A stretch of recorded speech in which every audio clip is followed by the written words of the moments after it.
I appreciate you joining me today. We're going to be looking at the account of when Jacob deceives Isaac, and we're going to talk about the blessings today.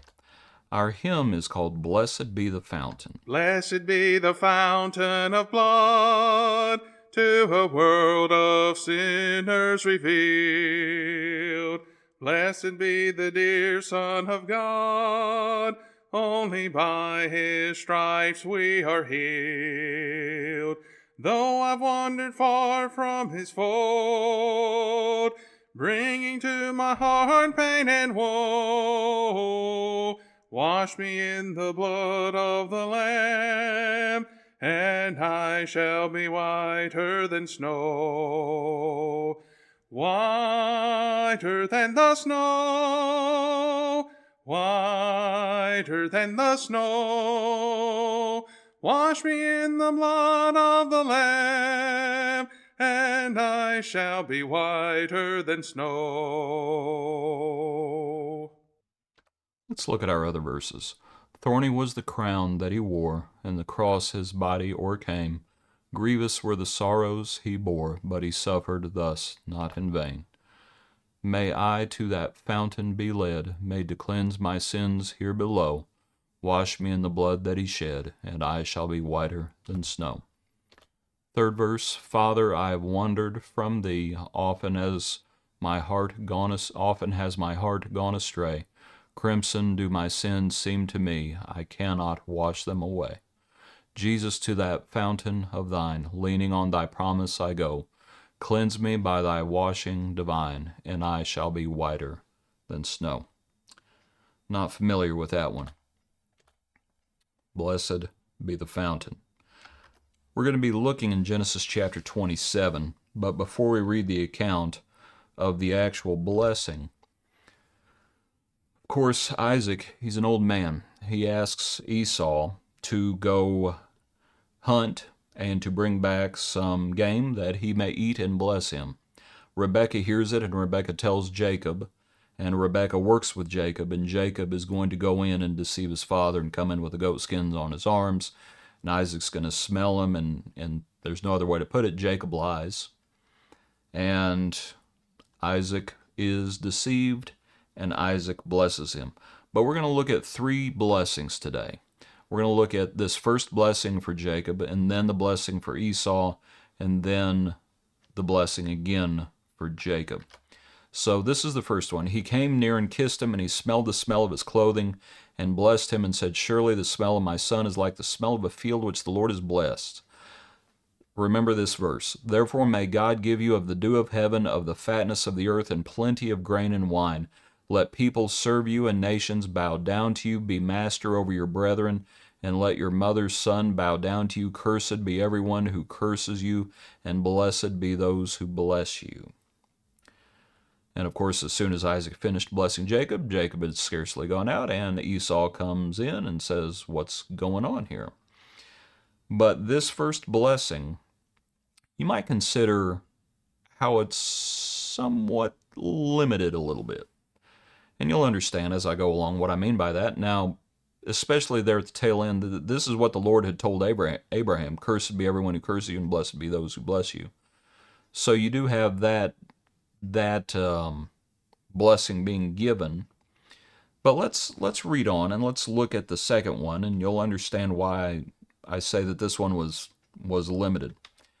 So Esau comes in. Esau says, Bless me also, O my father. Your brother has come with deceit and taken away your blessing, Isaac says. And that's what he had done. Esau says, Is he not rightly named Jacob? He's supplanted me these two times. But this is what Isaac says to Esau.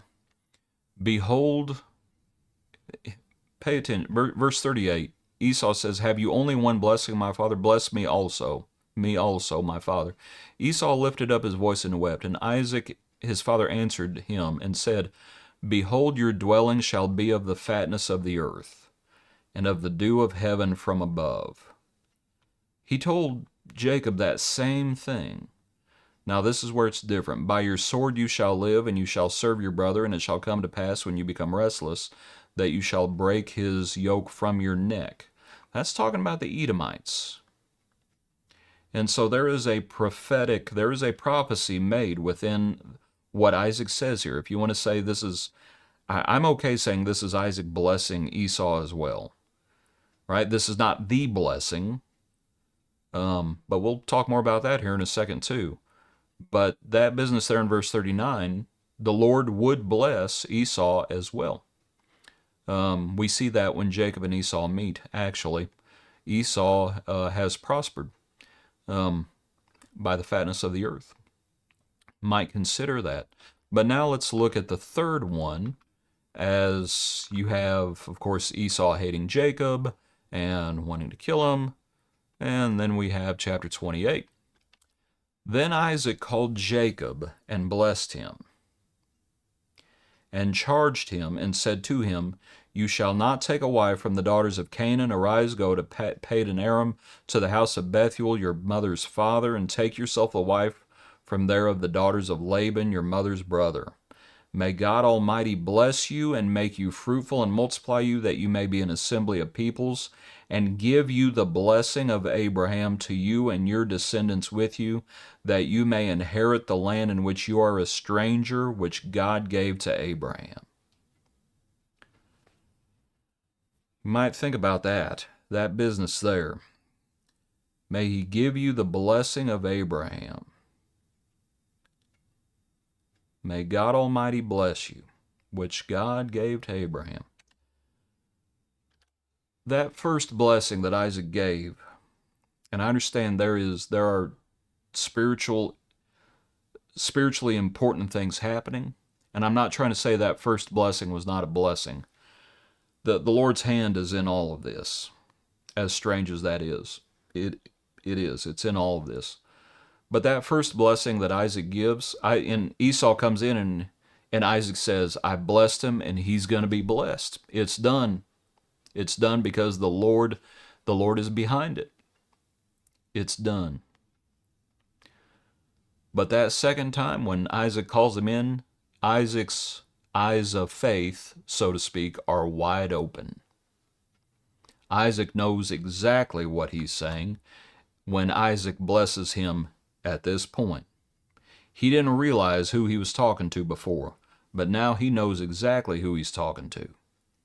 And he's confirming what was said earlier, and he says, May God bless you and make you fruitful and multiply you and give you the blessing of Abraham. So that first blessing, that's why I say the first blessing, he just says you're going to prosper. And whoever blesses you, they'll be blessed, and whoever curses you, they'll be cursed. And that's it. That's all he says that first time. But this time there's a little more to it.